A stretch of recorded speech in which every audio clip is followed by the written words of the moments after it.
नमस्कार, स्वागत है आपका हमारे प्लेटफॉर्म फाइनल अटेम्प्ट पर। मैं तनु चौधरी स्वागत करती हूँ आपका हमारी क्लास में। और आज की जो हमारी क्लास है उस क्लास में हम बात करेंगे शिखर सम्मेलन और कॉन्फ्रेंसेस के बारे में। ठीक है भाई। तो लास्ट की क्लास आई होप आप सभी ने देख ली होगी। बिहार बजट के बारे में हमने बात की थी। ठीक है, नहीं देखी है तो जाके देख लो एक बार प्रीवियस क्लासेस। तो राष्ट्रीय और अंतर्राष्ट्रीय शिखर सम्मेलन और कॉन्फ्रेंस के बारे में हम बात करेंगे। ठीक है भाई।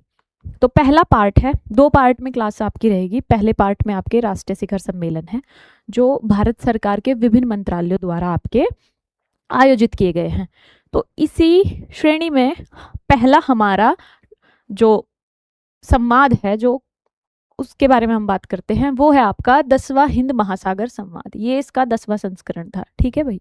और ये इसकी थीम क्या थी?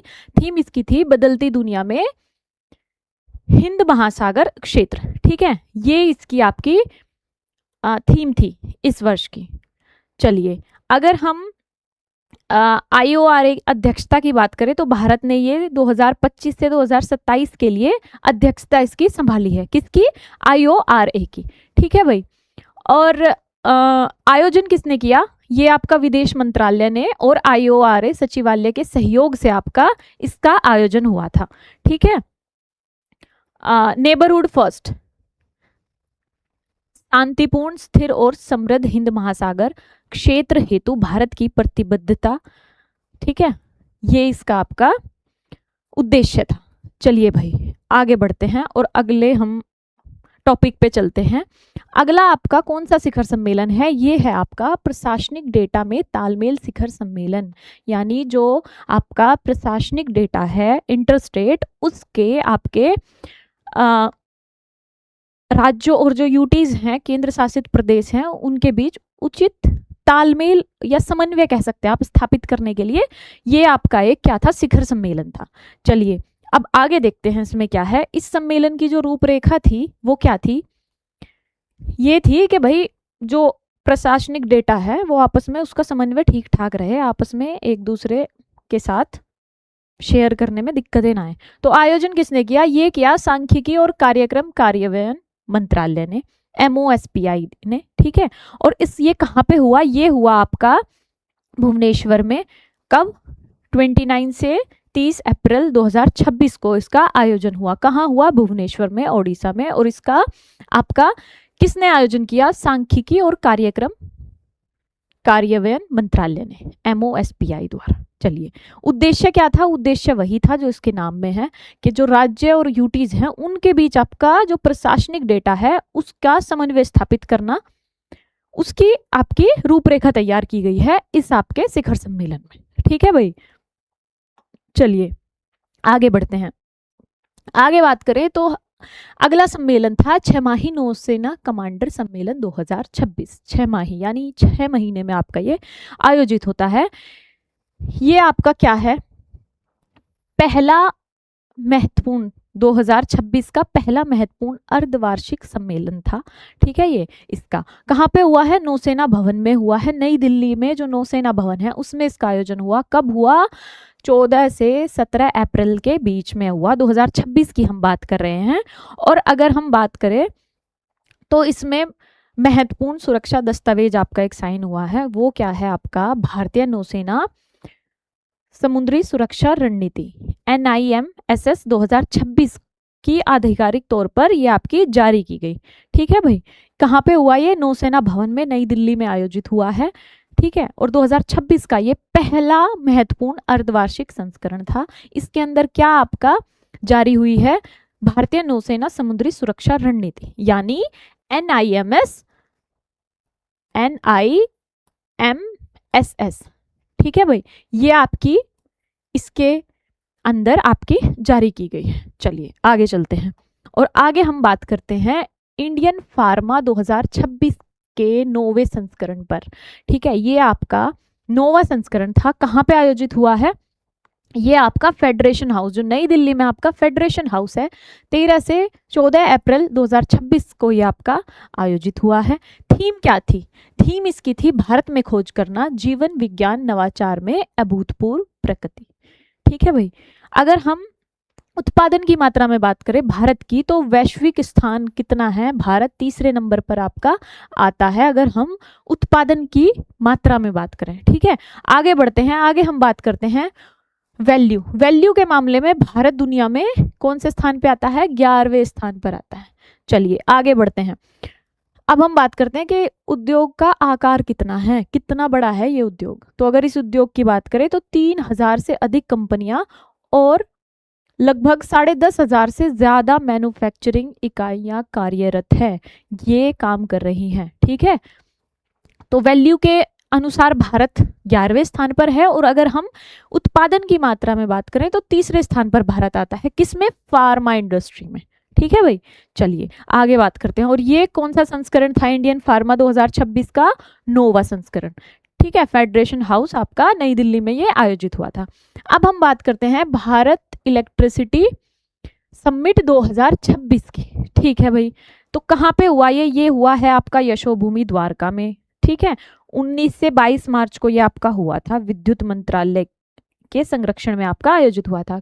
विद्युत मंत्रालय ही इसको कराएगा, क्योंकि क्या है, ये भारत इलेक्ट्रिसिटी समिट आपका है। ठीक है, यशोभूमि की बात करें तो ये आपका यहाँ पे इसका आयोजन हुआ है। आगे बढ़ते हैं और देखते हैं कि इसकी थीम क्या थी। थीम थी इसकी विकास को तीव्र करना, निरंतरता को सशक्त बनाना और वैश्विक स्तर पर जुड़ना। ये इसकी थीम थी किसकी, भारत इलेक्ट्रिसिटी समिट 2026 की। विकास को तीव्र करना, निरंतरता को सशक्त बनाना और वैश्विक स्तर पर जुड़ना।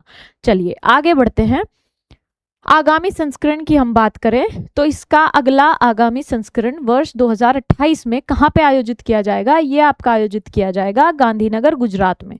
ठीक है भाई, कहाँ पे आपका होगा, गांधीनगर गुजरात में आपका अगला भारत इलेक्ट्रिसिटी समिट आपका आयोजित किया जाएगा। कब, वर्ष 2028 में। चलिए आगे बढ़ते हैं और आगे हम बात करते हैं एग्री फूड सिस्टम में महिलाओं पर ग्लोबल कॉन्फ्रेंस की। ठीक है, तो इसका सम्मेलन की अगर हम रूपरेखा की बात करें तो ये आपका कहाँ पे आयोजित हुआ था, नई दिल्ली में आयोजित हुआ था। नई दिल्ली में कहाँ पे आपका आयोजित हुआ था, ये आपका हुआ था ICAR कन्वेंशन सेंटर में। ठीक है, उद्घाटन की अगर बात करें तो ये इसका उद्घाटन किया था भारत की माननीय राष्ट्रपति जी श्री द्रौपदी मुर्मू जी ने। थीम क्या थी इसकी, थीम इसकी थी एक सेकेंड,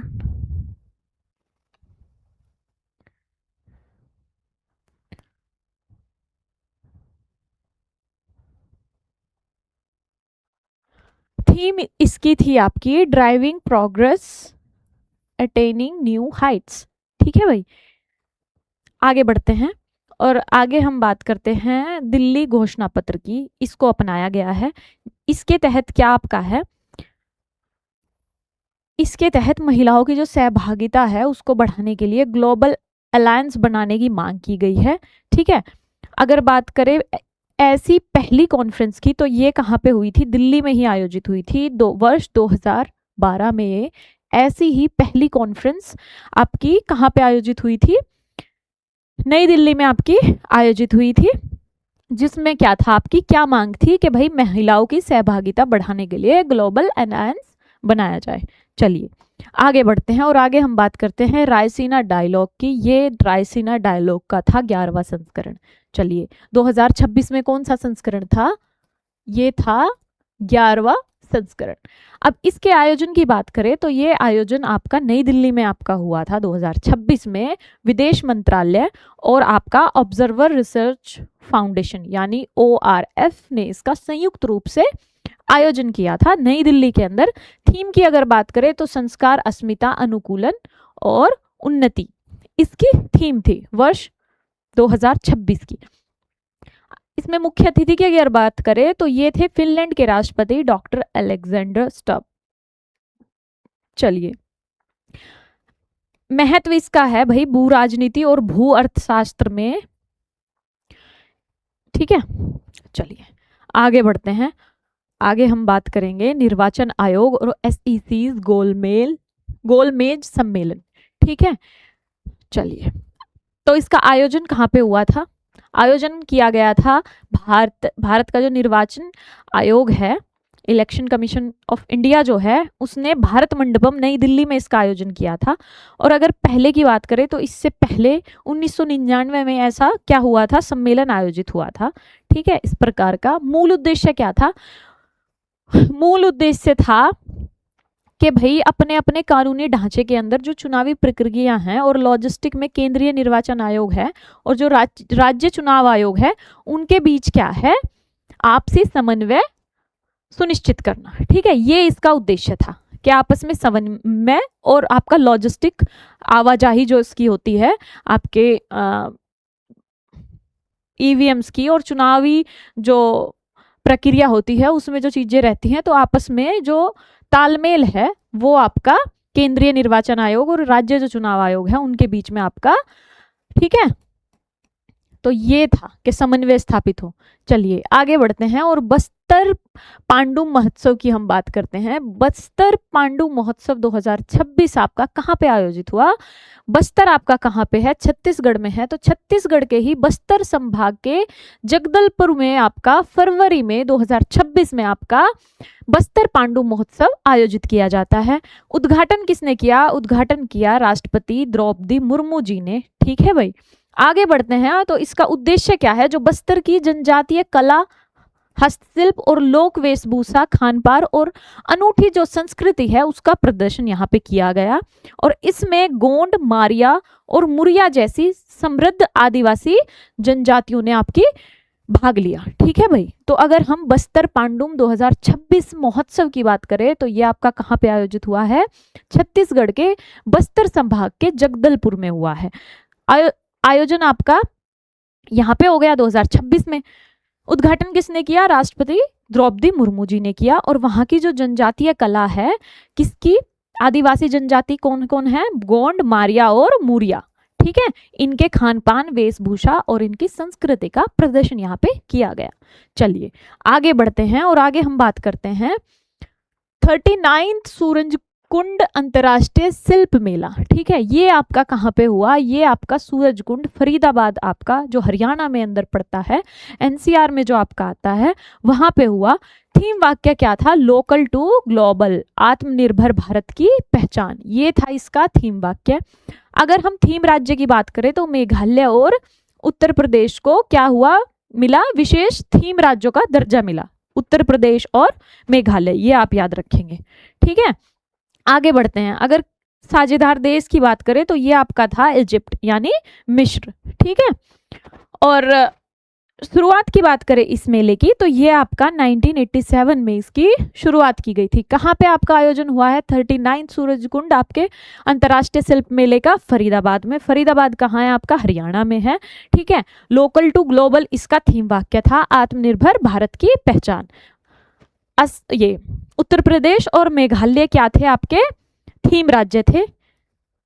मिस्र आपका क्या था? साझेदार देश था। और सबसे पहले स्टार्टिंग कब की गई थी? 1987 में क्या हुई थी? इस मेले की शुरुआत की गई थी।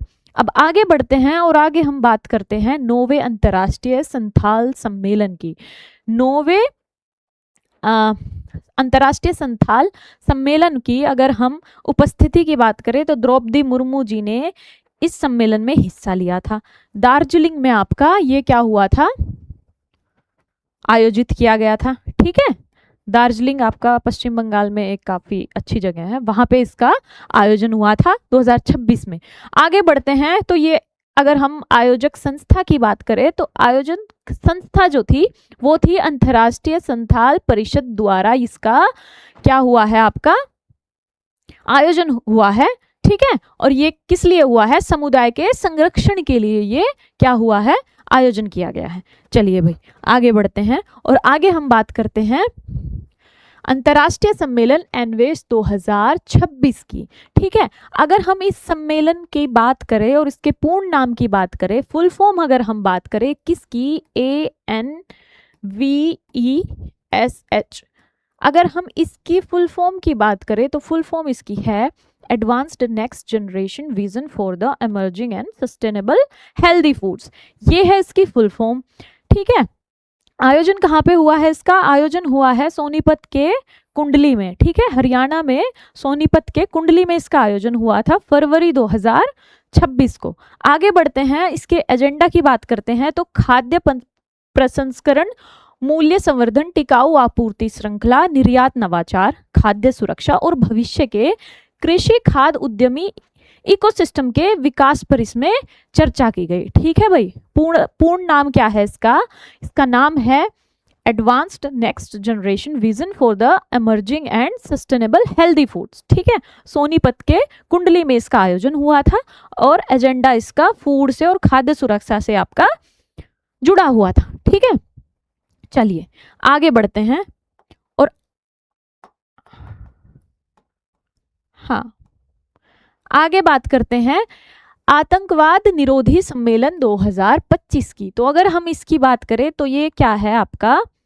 पहली भारत की व्यापक आतंकवाद रोधी नीति प्रहार है। ठीक है भाई, कहाँ पे आपका इसका आयोजन हुआ? आयोजन होता है नई दिल्ली में, देश की राजधानी में। आयोजक किसने किया? राष्ट्रीय जांच एजेंसी NIA और आपका होम मिनिस्ट्री जो आपकी है उसने आपका इसका आयोजन किया।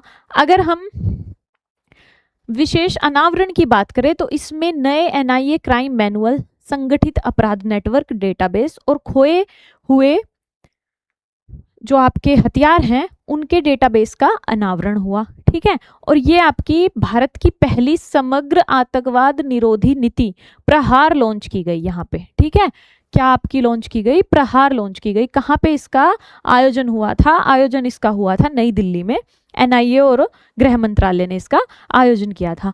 अब हम आगे बढ़ते हैं और बात करते हैं किसकी? बात करते हैं हम पारंपरिक चिकित्सा पर दूसरा जो world health organization global submit हुआ है उसकी हम बात करेंगे। इसमें आयोजन कहाँ हुआ है? भारत मंडपम में। कहाँ है भारत मंडपम? नई दिल्ली में। बहुत बार हम बात कर चुके हैं, बहुत सारे समिट्स आपके कॉन्फ्रेंसेस कहाँ पे होती है?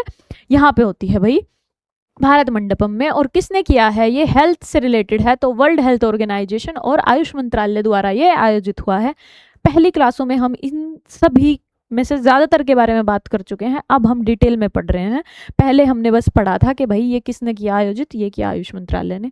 क्वेश्चंस थे हमारे स्टार्टिंग में, ठीक है, MCQs की जो सीरीज थी स्टार्टिंग की 3-4 क्लासेस में, तो ये था। ठीक है, अभी हम इनके बारे में 1 बाय 1 देख रहे हैं कि क्या थीम थी, क्या हाँ आयोजन हुआ और क्या इसकी आपकी उद्देश्य थे। चलिए आगे बढ़ते हैं और अब थीम की बात करते हैं। तो ये है संतुलन की बहाली, स्वास्थ्य और कल्याण का विज्ञान और अभ्यास। ठीक है भाई, अगर हम इसकी प्रमुख पहलों की बात करें कि क्या क्या इसमें किया गया, तो इसमें ट्रेडिशनल मेडिसिन ग्लोबल लाइब्रेरी का उद्घाटन हुआ है इस आपके किसमें? समिट में।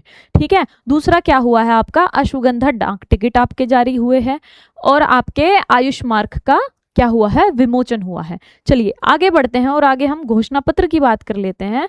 तो जो पारंपरिक प्रणालियां हैं उनके साक्ष्य आधार को मजबूत करना और वैश्विक पहुंच आसान बनाना इसका उद्देश्य है। ठीक है भाई, तो कहाँ पे आयोजित हुआ था ये? पारंपरिक चिकित्सा पर जो दूसरा वर्ल्ड हेल्थ ऑर्गेनाइजेशन का ग्लोबल सबमिट था, कहाँ पे हुआ था? भारत मंडपम में हुआ था, नई दिल्ली में। चलिए आगे बढ़ते हैं और आगे हम बात करते हैं भारत अंतर्राष्ट्रीय चावल सम्मेलन। ठीक है, इसकी तो अगर हम इसकी बात करें तो ये भी आपका कहाँ पे हुआ था आयोजित? भारत मंडपम और प्रगति मैदान, नई दिल्ली में।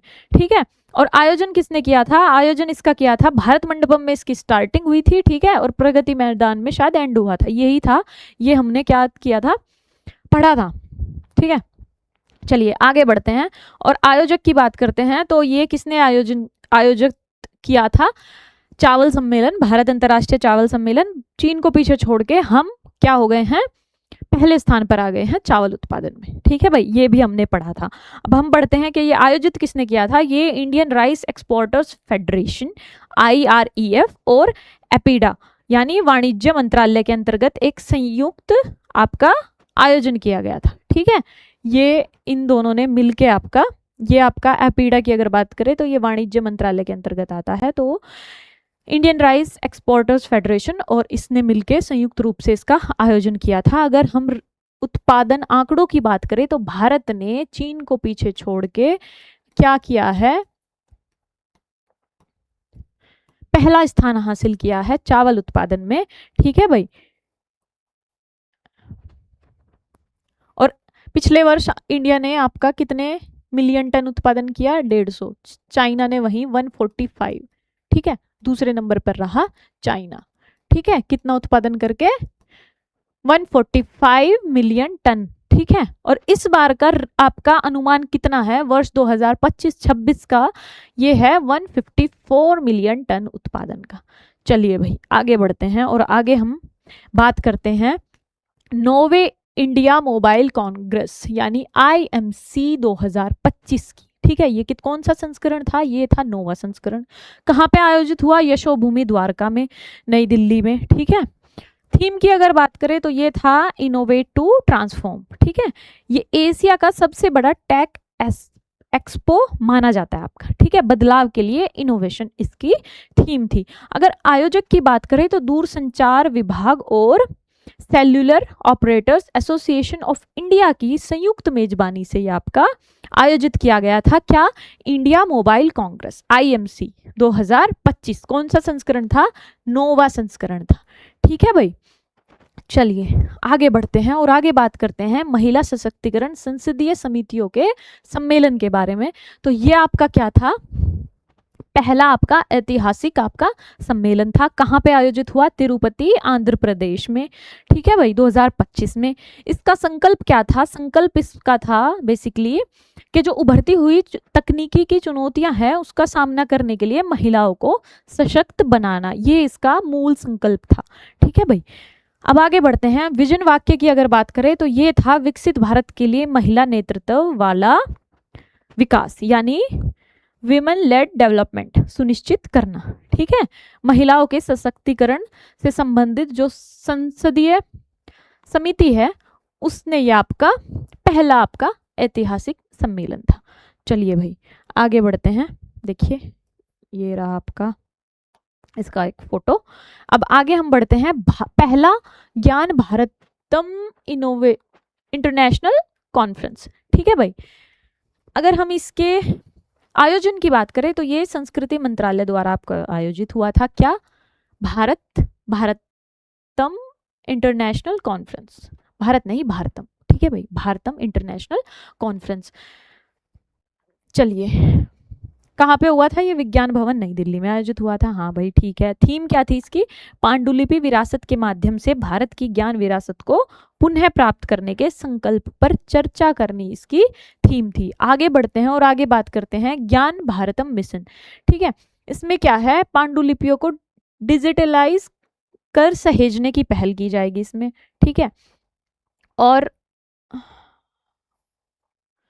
जो वर्ष 2003 में राष्ट्रीय पांडुलिपि मिशन था उसका स्थान ये आपका लेगा। चलिए आगे बढ़ते हैं और आगे बात करते हैं इंडिया मैरीटाइम वीक 2025 की। ठीक है, इसका आयोजन कहाँ पे किया गया? इसका आयोजन किया गया आपका पत्तन में। ठीक है,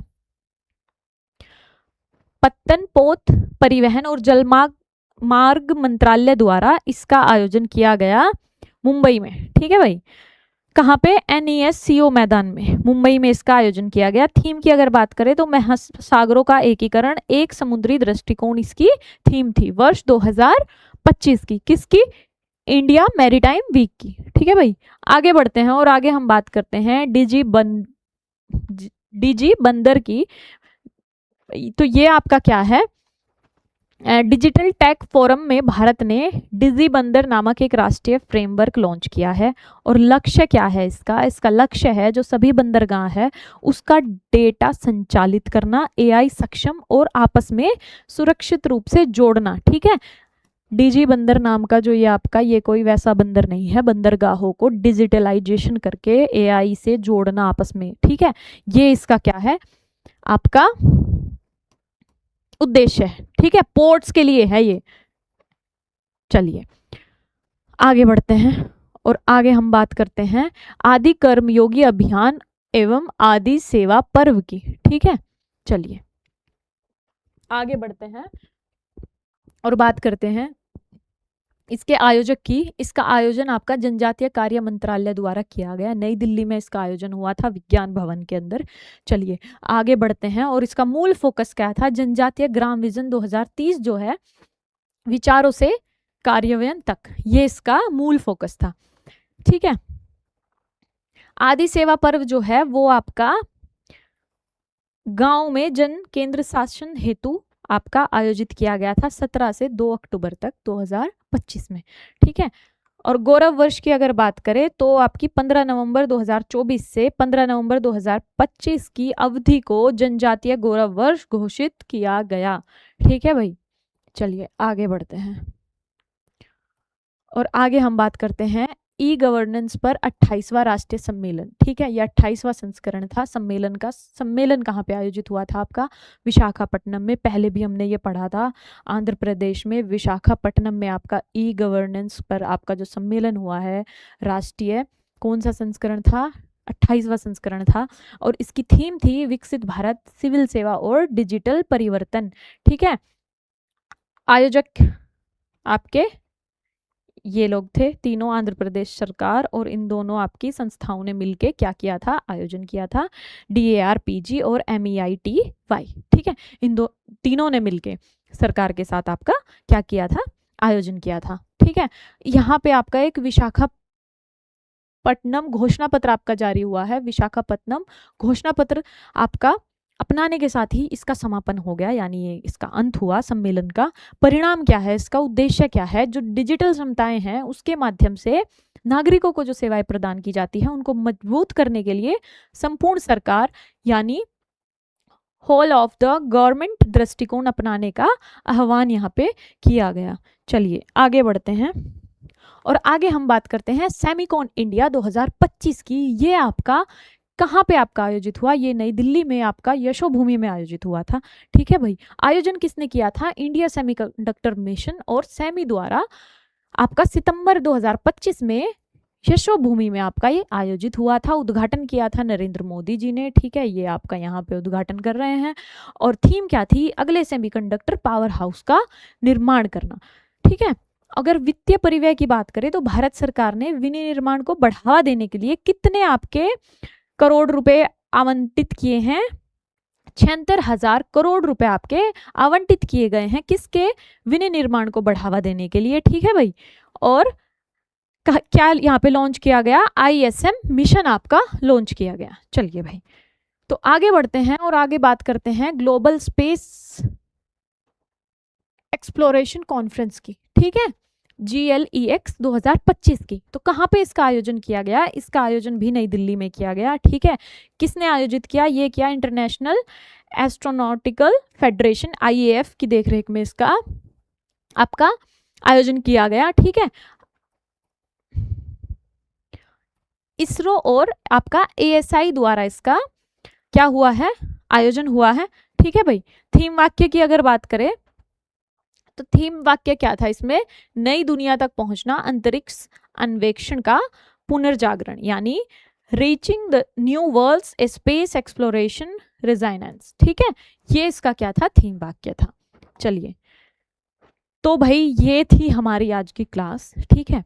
अब हम कल की क्लास में बात करेंगे अंतर्राष्ट्रीय शिखर सम्मेलनों के बारे में। ये थे आपके राष्ट्रीय शिखर सम्मेलन, ठीक है। तो ये हमने डिस्कस कर लिए हैं। आई होप आप क्लास अंत तक देखेंगे और फिर कल की क्लास भी अटेंड करेंगे। तो आप अगर आपको PDF चाहिए तो लिंक डिस्क्रिप्शन में है, आप हमें इंस्टाग्राम पर भी फॉलो कर सकते हैं, ठीक है भाई। और अगर आपने चैनल अभी तक सब्सक्राइब नहीं किया है तो आप जल्दी से जाइए और सब्सक्राइब करिए, पढ़ते रहिए, ध्यान रखिए। Okay, bye bye.